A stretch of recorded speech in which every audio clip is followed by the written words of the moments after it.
Welcome, New York Representative Alexandria Ocasio-Cortez.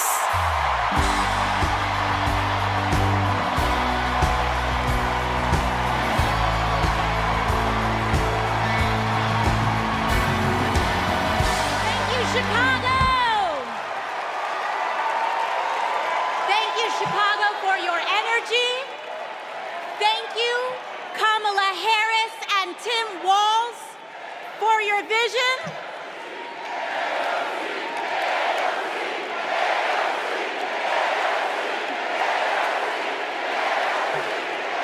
Thank you, thank you.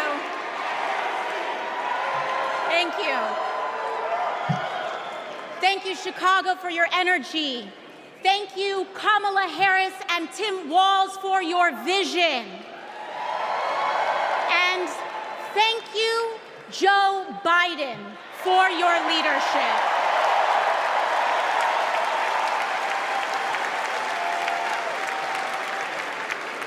You know, 6 years ago, I was taking omelet orders as a waitress in New York City. I didn't have health insurance. My family was fighting off foreclosure, and we were struggling with bills after my dad passed away unexpectedly from cancer.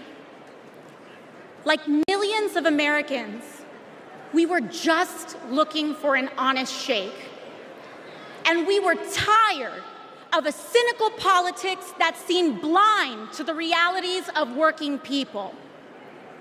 It was then, only through the miracles of democracy and community, that the good people of the Bronx and Queens chose someone like me to elect them in Congress.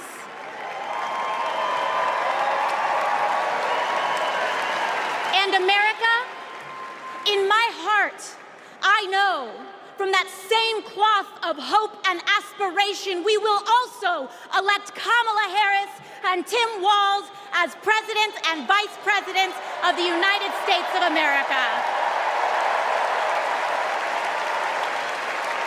Here tonight because America has before us a rare and precious opportunity.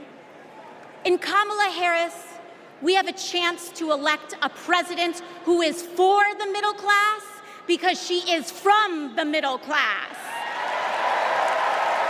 She understands the urgency of rent checks and groceries and prescriptions. She is as committed to our reproductive and civil rights as she is to taking on corporate greed. And she is working tirelessly to secure a ceasefire in Gaza and bringing hostages home.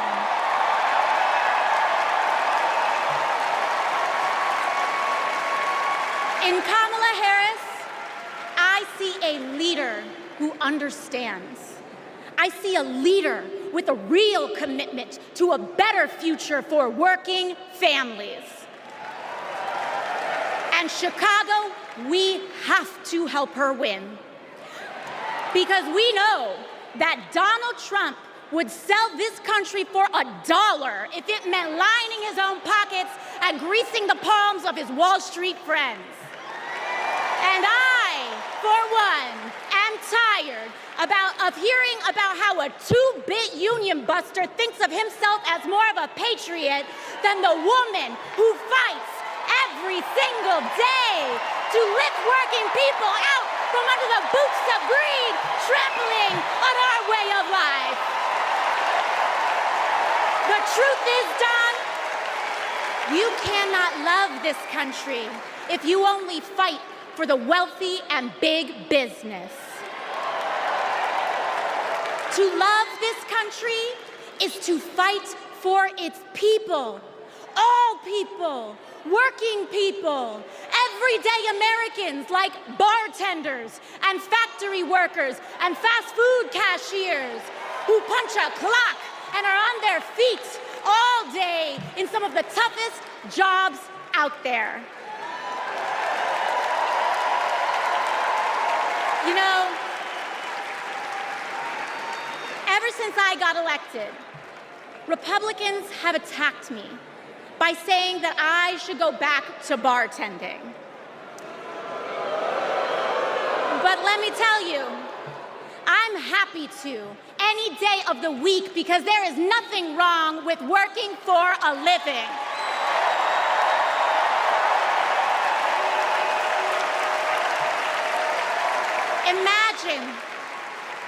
Imagine having leaders in the White House who understand that. Leaders like Kamala and Tim. But Chicago, just because the choice is clear to us does not mean that the path will be easy. Over the next 78 days, we will have to pour every ounce, every minute, every moment into making history on November 5th. But we cannot send Kamala and Tim to the White House alone. Together, we must also elect strong Democratic majorities in the House and in the Senate so that we can deliver on an ambitious agenda for the people. Because if you are a working parent trying to afford rent and childcare, Kamala is for you. If you are a senior who had to go back to work because your retirement didn't stretch far enough, Kamala is for you. If you're an immigrant family just starting your American story, Kamala is for you. America, when we knock on our neighbor's door, organize our communities, and elect Kamala Harris to the presidency on November 5th, we will send a loud message that the people of this nation will not go back. We choose a new path and open the door to a new day, one that is for the people and by the people. Thank you. Thank you very much. God bless. God bless you all.